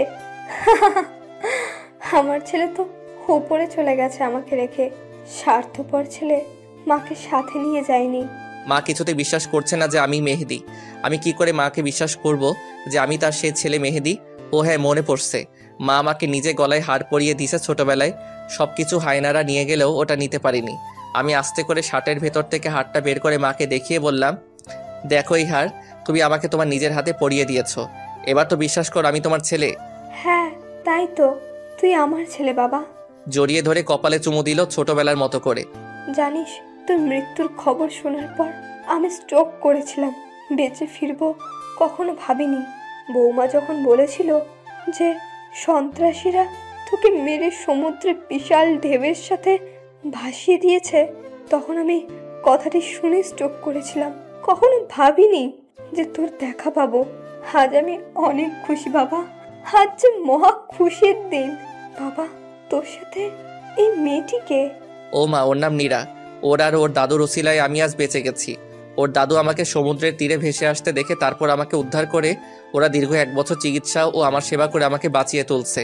ওর মা বাবাও ছোট থাকা অবস্থায় মারা গেছে, আর কিছুদিন আগে বৃদ্ধ দাদাও না ফেরার দেশে চলে যায়। তাই ওর আপন বলতে আমি ছাড়া কেউ নেই, এই জন্যই আমি ওকে সাথে নিয়ে আনছি। কে বলছে ওর কেউ নেই? ও আমার ছেলের জন্য যা করেছে তার ঋণ শোধ করতে পারবো না আমি, কিন্তু ওরে আমি আজ থেকে আমার নিজের মেয়ে মনে করব। এছাড়া আমার তো কোনো মেয়েই নেই। ভালোই হলো, একটা মেয়ে পেলাম। আমিও ওকে এই কথা বলেছি। কিন্তু ও যে কোনো কথা বলছে না। ও যে ইন্দোনেশিয়ান, তাই বাংলা বুঝতে পারছে না। আমি ওকে তোমার বাংলা ভাষার কথাগুলো ওর ভাষায় বুঝাবো। আচ্ছা, তাহলে তুই ফ্রেশ হয়ে আয়, আর আমিও ওকে আমার সাথে নিয়ে যাই। আচ্ছা মা, ঠিক আছে। তারপর ফ্রেশ হয়ে খেয়ে নিলাম। আমি ঘুমাতে চলে গেলাম, আর আম্মুও নীরাকে নিয়ে ঘুমাতে চলে গেল। দীর্ঘ 1.5 বছর পর নিজের বাসায় ঘুমাবো, কিন্তু কেন জানি বারবার মনে হচ্ছে আমার কাছাকাছি কেউ আছে যে আমাকে প্রতি মুহূর্তে ফলো করছে। দূর এসব মনের ভুল। দিলাম এক লম্বা ঘুম। এক ঘুমে রাত গড়িয়ে দিন হয়ে গেছে। নীরার ডাকে ঘুম ভেঙে যায়। দাদা ওঠো, ফ্রেশ হয়ে নাস্তা করতে আসবে। আচ্ছা যাবো না, আমি আসছি। আচ্ছা আমি গেলাম, তুমি তাড়াতাড়ি আসো। ফ্রেশ হয়ে নাস্তা করে নিলাম। তারপর মাকে বললাম, মা সবাইকে আজ ডিনারে ইনভাইট করো, যেন আমাকে দেখে চমকে যায়। আচ্ছা ঠিক আছে, আজ তোর বন্ধুদের আত্মীয় স্বজনদের ইনভাইট করব। ওকে। তারপর আমি আমার রুমে গেলাম। ভাবলাম এখন বাইরে যাব না, রাতে সবাইকে চমকে দিব। কাল থেকে বের হব, এখন বরং ছাদে যাই, রুমে আর ভালো লাগছে না। তারপর সোজা ছাদে চলে গেলাম। ছাদের যে পাশে কাঠগোলাপের গাছ, ওই পাশে গিয়ে অতীতের সব কথা ভাবতে থাকলাম। আলিফার কথা অনেক বেশি মনে পড়ছে। না জানি কেমন আছে, ভালোই আছে হয়তো ডাক্তারের সাথে, কিন্তু কেন মনে হচ্ছে আমার সাথে কেউ আছে যে আমাকে ফলো করছে। মনে হচ্ছে আমার পেছনে কেউ দাঁড়িয়ে আছে। পেছন ফিরে তাকাতে কিছুই তো নেই, তাহলে এসব আমার মনের ভুল। কিন্তু চিলেকোঠার রুমের কর্নারে কিসের যেন শব্দ হচ্ছে। যা আছে কপালে, ওইখানে কি আছে আমাকে দেখতেই হবে। এগিয়ে গিয়ে দেখে আমি ভয় পেয়ে গেলাম। একটি সাদা ছেঁড়া শাড়ি পরে একটি মহিলা দাঁড়িয়ে আছে। উস্কো খুস্কো চুলগুলি উঠছে, জীর্ণ শীর্ণ দেহ, কি যেন বিড়বিড় করে বলতেছে। আমি কিছু না ভেবে মাকে ডাকলাম, মা ও মা ছাদে আসো তো। মা হাজির হয়ে বলল, কি হয়েছে? এই অসময়ের ছাদে কি করিস, আর আমাকে ডাকলি কেন? ছাদে ওই অচেনা পাগলির মতো দেখতে কে ওইখানে দাঁড়িয়ে আছে দেখো তো। আচ্ছা সরে দাঁড়া, আমাকে দেখতে দে। ও, ওকে চিনিস নাই? আমি তো তাকে দেখিই নাই, চিনবো কেমনে? মনে হচ্ছে পাগলি। তাহলে দেখ। দেখি অবাক, ও আর কেউ না, আমার পরি, যাকে আমি অনেক ভালোবাসতাম। আর আমার ভালোবাসার দুর্বলতাকে পুঁজি করে আমাকে পৃথিবী থেকে বিদায় করে দিতে চেয়েছিল। কিন্তু মা, ওর এই অবস্থা হলো কি করে? তুই কিছুই জানিস না। কি জানি না, আমি খোলাসা করে বলো শুনি। শুন তাহলে, তোর উপর সন্ত্রাসী হামলায় ওর কোনো হাত নেই। যা করার ওই ডাক্তার করেছে। কি বলতেছো? আমি নিজ কানে শুনেছি। ওকে দিয়ে ডাক্তার এসব বলতে বাধ্য করেছে, আর তোকে মারার কোনো ইচ্ছেই ছিল না ওর। তাহলে আমার সাথে এসব ঘটলো কি করে? ও যখন তোর সাথে হানিমুনে যায়, তখন ও আস্তে আস্তে তোর প্রতি দুর্বল হতে থাকে। আর ওই ছেলের সাথে ঠিকমতো কথাও বলে না, ওই ছেলেকে ইগনোর করতে থাকে। আর ছেলেটি এসব মেনে নিতে পারেনি, তাই ওই ছেলেও ইন্দোনেশিয়া চলে যায় আর সন্ত্রাসীদের টাকা দিয়ে কবজা করে, তোর উপর আক্রমণ চালায়। এটা যখন আলিফা জানতে পারে, তখন তোকে বাঁচাতে চায়, কিন্তু ছেলেটা আলিফাকে ব্ল্যাকমেল করে, আলিফাকে বাধ্য করে ওসব বলতে। তারপর আলিফাকে দেশে এনে মারাত্মকভাবে শারীরিক নির্যাতন করে। আলিফা কিছু বলেনি? আলিফা অনেক বলছে, ভিক্ষে চেয়েছে ছেলেটার ভালোবাসা, কিন্তু ছেলেটা বলে ও নাকি আলিফাকে ভালোই বাসেনি, শুধুমাত্র ব্যবহার করার জন্য এসব করেছে। আলিফা এসব শুনে অনেক কান্নায় করে আর তোর জন্য আফসোস করে। ও তখন বুঝতে পারে ছেলেটি ওর জন্য ভুল ছিল। ছেলেটা অনেক নির্যাতন করে আমাদের বাসার সামনে এনে ফেলে দিয়ে চলে যায়। তারপর আমি বাইরে বের হলে ওকে উদ্ধার করি আর ওর মুখে সব ঘটনা শুনি। ও তোর সাথে খারাপ ব্যবহার করার জন্য নিজেকে দোষী ভাবতে শুরু করে আর পাগলামি শুরু করে দেয়। সুইসাইডও করতে গিয়েছিল, আমি বাধা দিয়েছি। এরপর তোর শোকেই মেয়েটি আস্তে আস্তে পাগল হয়ে যায়। ঠিকমতো খায় না, ঘুমায় না, শুধু তোর কথা বিড়বিড় করে বলে একা একা। নিজের অজান্তেই আমার চোখের পানি বের হয়ে আসলো। আমি যখন চেয়েছি বুঝেনি, আর এখন আমাকে এত ভালোবাসে। একদম চিনার উপায় নেই কি হয়েছে শরীরের অবস্থা। কত সুন্দরী ছিল আর কি হয়ে গেল। মা ওরে চিকিৎসা করাওনি সুস্থ করে তোলার জন্য? অনেক চিৎকার করেছি, কোনো লাভ হয়নি। ডাক্তার বলেছে ও কোনো দিন সুস্থ হতে পারবে না। তবে কি মা কোনো সুযোগ আছে? নিশ্চয়ই আমি ওকে সুস্থ করে তুলবই। ওকে সুস্থ করার উপায়টি হলো ভালোবাসা। মানে?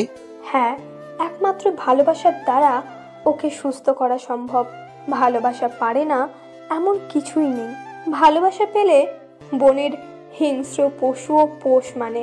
তাই একমাত্র ভালোবাসা দিয়েই ওকে আবার আগের অবস্থায় ফিরিয়ে আনা সম্ভব। সত্যি? তাহলে তো আমিই পারবো ওরে সুস্থ করে তুলতে, কারণ আমি ওরে অনেক বেশি ভালোবাসি। আমার প্রতিটি হৃদস্পন্দনের সাথে ও মিশে গেছে। হ্যাঁ, আমারও বিশ্বাস তুই পারবি। দোয়া করো মা, আমি যেন আমার ভালোবাসা দিয়ে ওরে আবার আগের স্বাভাবিক জীবনে ফিরিয়ে আনতে পারি। দোয়া করি বাবা, তুই সফল হো। কিন্তু আরেকটি কাজ যে আমাকে করতেই হবে মা। কি কাজ সেটা? আমার ভালোবাসার এই অবস্থার জন্য যে দায়ী, তাকে তো আমি ছেড়ে দিব না মা। হ্যাঁ বাবা, ওই জঘন্য মানুষটিকে বোঝাতে হবে যে কারো ভালোবাসাকে পুঁজি করে জীবন ধ্বংস করে দেওয়ার কষ্ট কতটা যন্ত্রণাদায়ক হয়। মা, তুমি শুধু দোয়া করো, আমি ওর প্রতিশোধ নিবই। এখন ওরে নিয়ে চলো রুমে। আচ্ছা, আমি আর নীরা নিয়ে আসছি। তারপর রুমে আসি, মা আর নীরা ওরে নিয়ে আসে। ওর কি অবস্থা!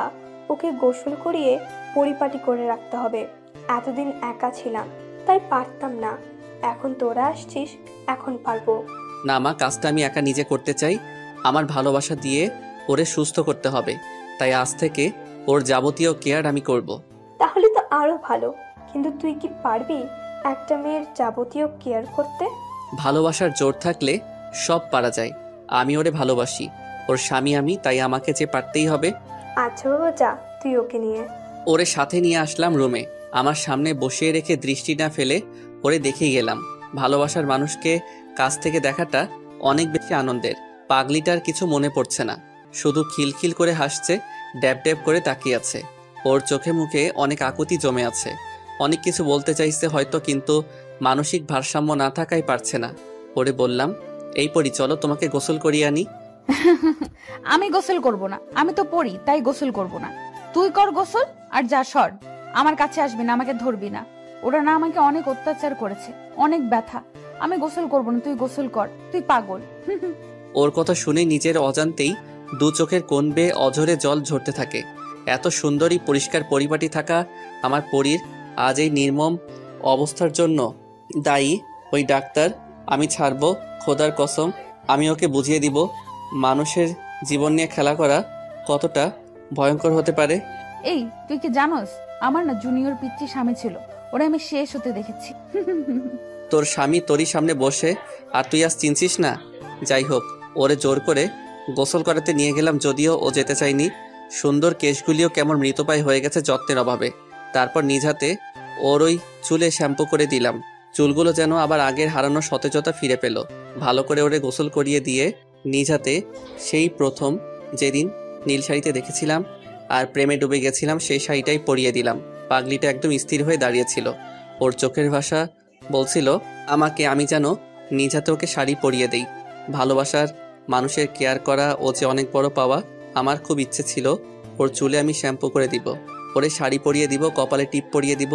প্রতিটি ইচ্ছে এখন পূর্ণতা লাভ করেছে, কিন্তু এই পূর্ণতা ও উপভোগ করতে পারছে না। হাত ভরে মেহেদি এঁকে দিলাম। আজ আমি আমার ভালোবাসাতে ওকে রাঙিয়ে নিলাম। অপরূপ সুন্দর লাগছে ওরে। ওর চুলের ঘ্রাণে আমি আজ মাতাল হয়ে যাচ্ছি।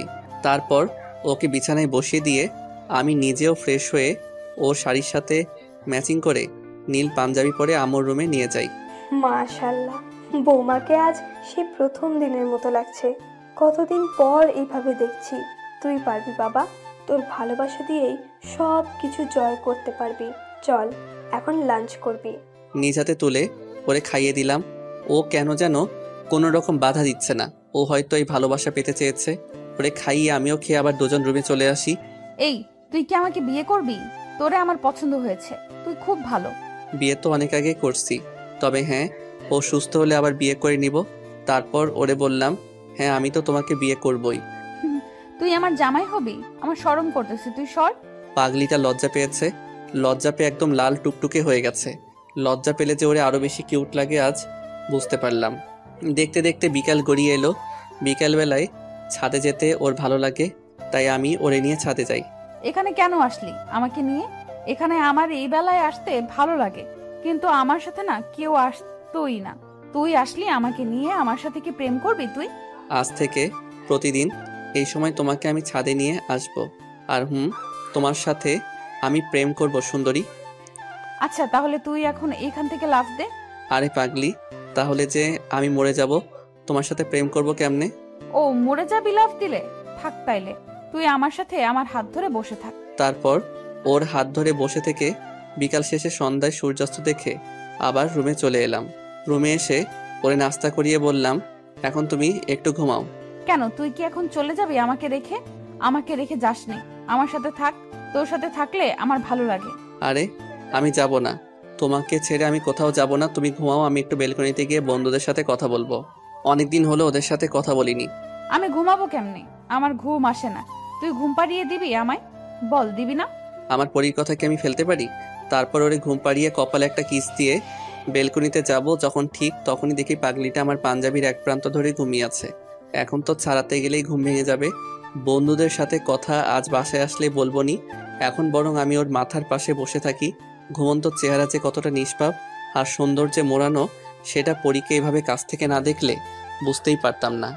ওর কাজল কালো হরিণী চোখ, দীঘল কালো ঘন কেশ, ঠোঁটের নিচের তিল আর পরনে নীল শাড়ি আমাকে প্রতি মুহূর্তে নতুন করে ওর প্রেমে ডুবিয়ে দিচ্ছে। আমি যে সৌন্দর্যে মাতাল হয়ে যাচ্ছি, কিছু না ভেবে ওর কোমল হাতটি আমার হাতে রেখে দিয়ে কপালে একটি ভালোবাসার প্রতীক এঁকে দিলাম। আর তখনই ওর ঘুমটা ভেঙে যায় আর আমাকে টান দিয়ে বুকে জড়িয়ে নেয়। ছাড়বো না এখন, দেখি কেমনে যাস তুই। আমার কপালে কি করলি বলে দেবো, তুই পচা। এই ছাড়ো, আর সবাইকে বলবা কেন? আমি তো তোমাকে ভালোবাসি তাই কিস করেছি। তুই পচা, আমি ঘুমিয়ে গেলে সুযোগ পেয়ে এসব করছিস।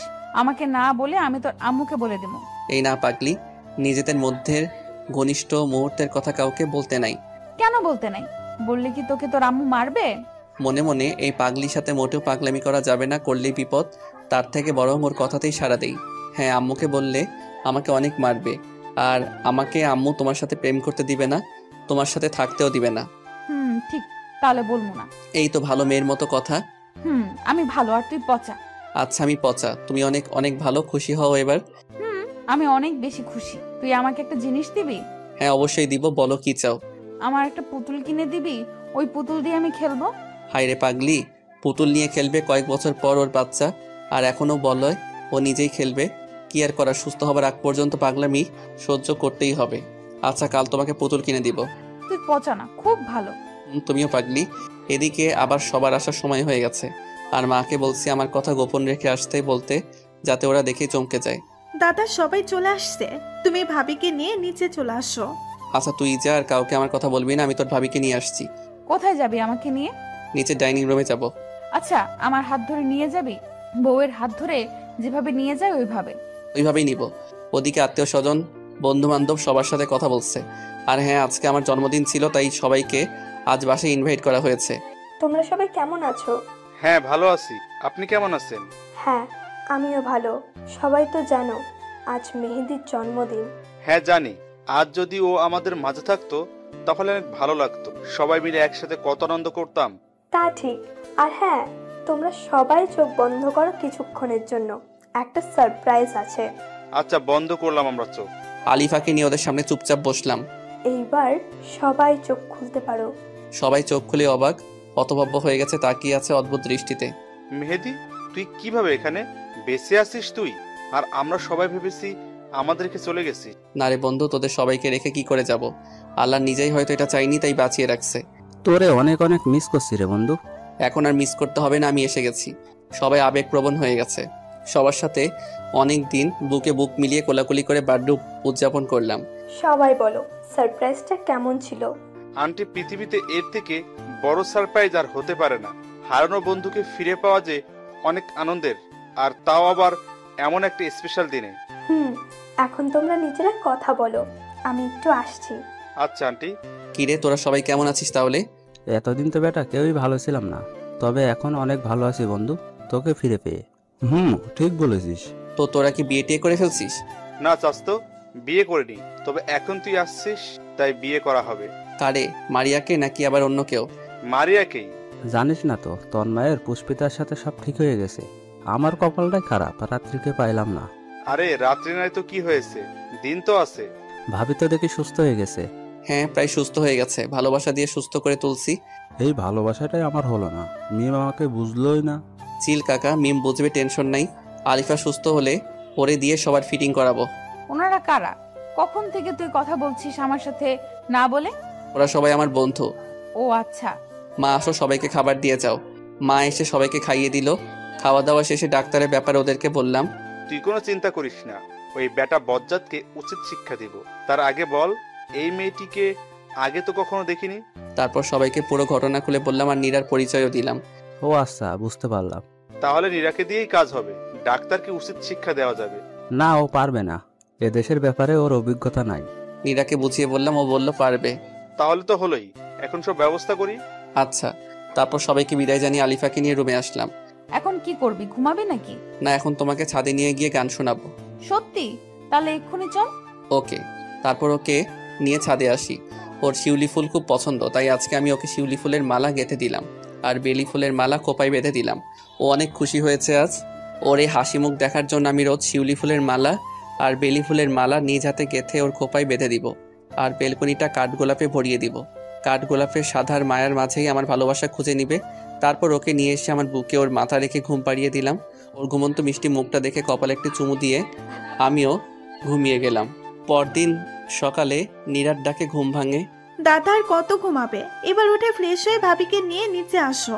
পরীকে ডেকে তুলে দুজনে ফ্রেশ হয়ে নাস্তা করতে গেলাম। এদিকে নীরা এখন বাংলা শিখে গেছে, মোটামুটি সবকিছু বুঝে বলতে পারে। নীরা, আজ তাহলে তোর কি কাজ জানিস?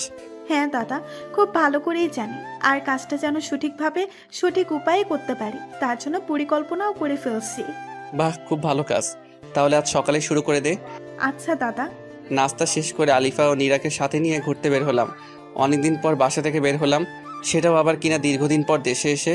নীরাকে সবকিছু বুঝিয়ে দিয়ে ডাক্তারের ক্লিনিকে পাঠিয়ে দিয়ে আমরা দুজন ওখান থেকে চলে এলাম। সেদিকে ভেতরে আসতে পারি? হ্যাঁ আসুন। ধন্যবাদ। বসেন। আর আপনার কি সমস্যা বলেন। আমার তো সমস্যার শেষ নেই, অনেক রকম সমস্যা। সমস্যা নেই, বলেন সব। আমার রাতে ঘুম হয় না, বুকের বাপাসটা চিনচিনে করে ব্যথা করে, রোজ রাতে স্বপ্ন দেখে আমার এক ডাক্তারের সাথে ঘুরতে বের হয়েছি, এইগুলোই আমার সমস্যা।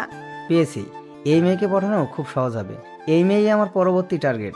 একে দিয়েই নিজের একাত্মিত্ব দূর করে পরে ছুঁড়ে ফেলে দিব। আচ্ছা, আপনি টেনশন করবেন না, এই ঔষধগুলি নিয়মিত খাবেন।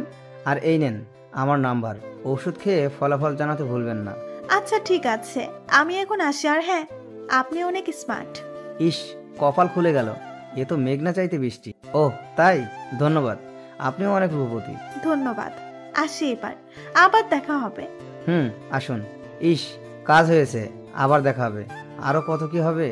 আলিফাকে নিয়ে সবুজ প্রকৃতিতে উপভোগ করে বাসায় ফিরলাম। দাদা, কাজ তো হয়ে গেছে, বেটা বচাত নাম্বারও দিয়েছে, এবার শুধু ফোনটা দিব আর কাজটা হয়ে যাবে। দোয়া রইল বোন, তুই পারবি। তারপর লাঞ্চ করে দুপুরে লম্বা ঘুম শেষ করে বিকালে ছাদে গেলাম পরীকে নিয়ে। আজ বিকেলটা অনেক সুন্দর, দক্ষিণা মৃদু বাতাস, আকাশে রঙিন ঘুড়ির মেলা, সত্যি অনেক ভালো লাগছে। আরে পাগলি, দেখছি সুস্থ হয়ে গেছে প্রায়। হ্যাঁ, অনেক সুন্দর। তারপর দুজনে মিলে গল্প করে সন্ধ্যা শেষ করে রুমে ফিরে আসি। কিছুক্ষণ পর মা খেতে ডাকে, তারপর দুজনে খেয়ে এসে বেলকনিতে এসে চায়ের কাপে চুমুক দিচ্ছি। আর ওইদিকে এখন ফোন দেই বেটা বচ্ছাতকে, ফোন ধর তাড়াতাড়ি। কে আপনি? এত তাড়াতাড়ি ভুলে গেলেন কে আমি? আহা, আপনি আপনার পরিচয় না দিলে কি করে বুঝবো আপনি কে? আর এখানে ভুলে যাওয়ার কথা আসছে কেন? আমি আপনার পেশেন্ট নীরা, ফোন দিতে বলে এখন নিজেই ভুলে গেছেন? আরে না, আমি তো আপনার ফোনের জন্যই অপেক্ষা করছিলাম। সত্যি আমার ফোনের জন্য অপেক্ষা করছিলেন? হ্যাঁ সত্যি। কেন, আপনার ফোনের জন্য অপেক্ষা করতে পারি না নাকি আমি? না মানে আমার ফোনের জন্য তো কেউ অপেক্ষা করেনি কখনো, তাই বললাম। কেউ করেনি তো কি হয়েছে, আজ থেকে না হয় রোজ আমি অপেক্ষায় থাকবো। এভাবে বলবেন না, প্রেমে পড়ে যাব। সমস্যা নেই তো? আপনার স্ত্রী কষ্ট পাবে। দূর, কি যে বলেন, আজ পর্যন্ত প্রেম করতেই পারলাম না, আর স্ত্রী তো অনেক দূরের কথা। তাহলে তো ভালো, ডাক্তারের প্রেমে পড়ে গেলেও সমস্যা নেই। সত্যি আমার অনেক ভালো লেগেছে। একদিনে এত প্রেম? ও কেন, একদিনে প্রেম হতে পারে না? বিশ্বাস করতে না পারলে ভাই। এই না, বিশ্বাস করি, ভালোবাসি আপনাকে। আমিও তোমাকে অনেক ভালোবাসি। আর হ্যাঁ, আজ থেকে আমায় আপনি না তুমি করে বলবে। তুমি বললে তোমাকে বউ বলে ডাকতে পারি? আপাতত তুমি ঠিক আছে। আচ্ছা বেবি, কি করো তুমি? তোমার সাথে কথা বলি বাবু। তুমি কি করো গো? আমিও তোমার সাথে কথা বলছি, আমার কাজই তো এটা। অনেকক্ষণ কথা শেষে আচ্ছা বাবু, এখন ঘুমাও। আর 5টা মিনিট থাকো প্লিজ। চুপ, আর 1 সেকেন্ডও না, এক্ষুনি ঘুমাও। Good night. Okay baby, good night. এদিকে বর্ষরের ফোন। কিরে, হঠাৎ রাতের বেলা ফোন দিলে আমাকে কি মনে করে? না মানে তোর সাথে কিছু কথা বলার ছিল। কি কথা বল? শোনার পর রাগ করতে পারবি না। আরে না, তুই আমার বন্ধু, তোর কথাতে আমি রাগ করব না। তাহলে শোন, নীরাকে আমার প্রথম দেখাতে ভালো লাগছে, প্রেমে পড়ে গেছি, ওকে আমি বিয়ে করতে চাই, তোর যদি কোনো আপত্তি না থাকে। আরে এটা তো খুশির কথা, তুই নীরাকে ভালোবেসে ফেলছিস। তাই তো বলি, সেদিন রাতে নীরাকে দিয়ে ডাক্তারকে শায়েস্তা করানোতে তুই না করেছিলি। আমার কোনো আপত্তি নেই। তুই তোর পরিবারকে আমার আম্মুর সাথে কথা বলতে বল, বিয়ের দিন তারিখ তারাই ঠিক করবে। আচ্ছা বন্ধু, ধন্যবাদ তোকে। আর হ্যাঁ, তোর বোনকে বিয়ে করবো বলে তোকে ভাইজান বলে ডাকতে পারবো না। আরে সমস্যা নেই, আমরা আগে থেকে বন্ধু, তাই ভাইজান বলার দরকার নেই, তুইটাই বেস্ট। আচ্ছা বন্ধু, তাহলে এখন রাখি। আর নীরাকে বলে দিস ডাক্তারের থেকে যেন নিজেকে নিরাপদে রাখে। ওকে বলবো এখন ঘুমা, গুড নাইট। তারপর আমার পাগলি বউকে বললাম বিয়ের কথা। বাহ, বিয়ে মানে কত মজা, তাই না? তাহলে আমরাও বিয়ে করে ফেলবো। হ্যাঁ আচ্ছা ঠিক আছে, এখন তুমি আমার বুকে মাথা রেখে ঘুমিয়ে যাও। আচ্ছা, তুইও ঘুমা আমার সাথে। ওকে, গুড নাইট। তারপর ঘুমের শেষে সকালে উঠে ফ্রেশ হয়ে নাস্তার টেবিলে বসে ডাক্তারকে শায়েস্তা করার ফাইনাল পরিকল্পনা করে নীরাকে শিখিয়ে দিয়ে একসাথে বের হলাম। প্রতিমধ্যে ডাক্তারের ফোন। বেবি, তুমি কোথায়? বাবু, আমি তোমার দেওয়ার ঠিকানায় আসছি। ওকে, তাড়াতাড়ি আসো বেবি।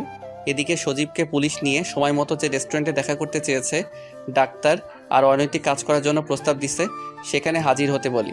নীরাকে ভিতরে পাঠিয়ে দিয়ে আমিও আলিফা পাশে অবস্থান করি। বেবি আসছো? বাবু আসলাম।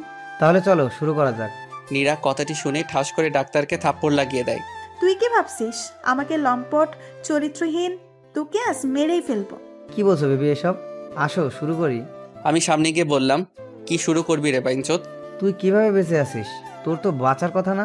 তোকে শায়েস্তা দেওয়ার জন্য আল্লাহ আমাকে বাঁচিয়ে রাখছে। কথাটি শোনার পর ডাক্তার পকেট থেকে একটি ছুরি বের করে নীরার গলাতে ধরে বলে, একদম কোনো সমস্যার সৃষ্টি করতে পারবি না, নয়তো এই মেয়েকে শেষ করে দিব। সাথে সাথে পুলিশ ওকে চারপাশ থেকে ধরে ফেলে হাতে হাত করা লাগিয়ে দেয়। কারণ আমরা আগে থেকে পুলিশ আর রেস্টুরেন্টের লোকজন নিয়ে আড়ালে লুকিয়ে এসব লক্ষ্য করছিলাম। বিষয়টা আলিফা বুঝতে পেরে কেমন যেন সবকিছু আগের মতো ঠিক করে নিয়ে বলে, ওই কুত্তার বাচ্চাকে মেরে ফেলবো আমি। ওর জন্য আমার জীবন থেকে সুন্দর মুহূর্তগুলো হারিয়ে গেছে। ও আমার ক্ষতি করেছে, ওকে আমি আজ খুন করে ফেলবো। এ কি, আলিফা দেখি পুরো সুস্থ হয়ে গেছে। না আপু, আপনার কিচ্ছু করতে হবে না, ওর উপযুক্ত শাস্তিও পেয়ে যাবে, আইনের হাত থেকে রক্ষা পাবে না। আমরা ওকে নিয়ে গেলাম। ওরে তুমি সুস্থ হয়ে গেছো? হ্যাঁ, আমি এখন সুস্থ। তুমি আমাকে ক্ষমা করে দাও মেহেদি। আমি তোমার ভালোবাসা বুঝতে পারিনি, তোমাকে অনেক বেশি কষ্ট দিয়েছি, অনেক অপমান করেছি, এর কোনো ক্ষমা হয় না। তবুও আমি আজ তোমার কাছে ক্ষমা চাইছি। দূর পাগলি, তুমি হলে আমার বউ, তাই আমি সব ভুলে গিয়েছি, কিছু মনে রাখিনি। না গো, তবু আমি অপরাধী। তুমি বলো আমাকে ক্ষমা করে দিয়েছো? আচ্ছা পাগলি, আচ্ছা, আমি তোমাকে ক্ষমা করে দিয়েছি। ধন্যবাদ। আর আজ আমি তোমাকে একটা কথা বলতে চাই, যে কথাটি 1.5 বছর আগে বাড়িতে পিঙ্ক বিচে বলার জন্য আমি একটু আলাদা হয়েছিলাম। কখনো